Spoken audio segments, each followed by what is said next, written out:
Starting out the career, I think everyone thought I was crazy.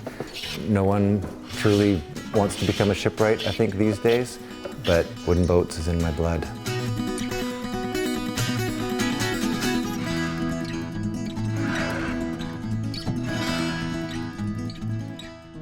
Ever since I was a child, I've been sailing and fell in love with boats. I got right into fixing and repairing boats because I really like taking things apart and putting them back together.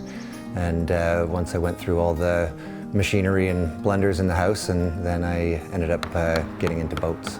I was fortunate in that I was able to go to school to become a shipwright at the right time in my life, and I decided to move to the Nelson area. I had a lot of opposition, mostly people shaking their heads and saying, well, you shouldn't be a shipwright, and nor should you move to Nelson to do it. I've been at it as a career for 18 years, and it's no end in sight. Working with quality wood, working with construction that it took a lot of skill to put together in the first place. Most of my work is in the restoration. I do create some boats, but there's not a lot of need for new wooden boats. So the restoration process, I'm able to learn and discover all these different techniques used by all the different manufacturers and shipwrights throughout history, and be able to bring that into my work and showcase that in some of these vintage boats that are now becoming modern, usable boats.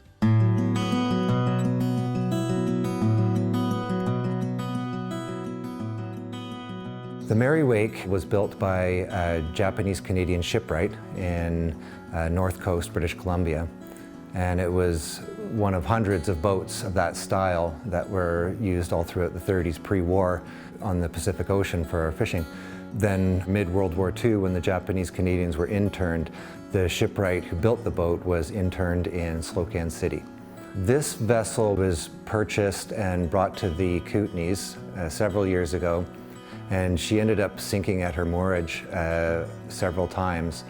And just as she was getting dragged off into the middle of the lake to be set free, sink to the bottom, she was recognized by an elderly Japanese-Canadian woman who recognized the style and design. And she was saved one last time, and here we are now, just nearing the end of her restoration.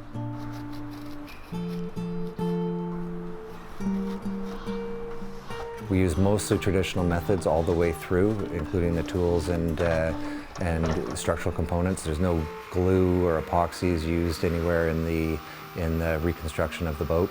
So it would be very difficult to tell what I've done versus what was originally done in 1929 when the vessel was first constructed. It's a true joy. I love saving the old crafts. I've always liked anything old that is no longer able to be produced. So to be able to bring this boat back to life is one of those things that I'll be remembering when I'm sitting on the porch at 80 years old.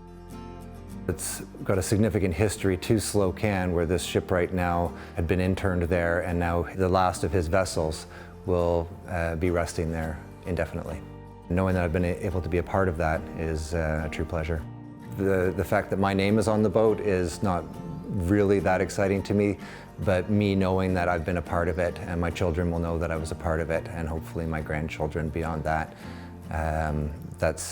they'll have their own connection to this place and time in history.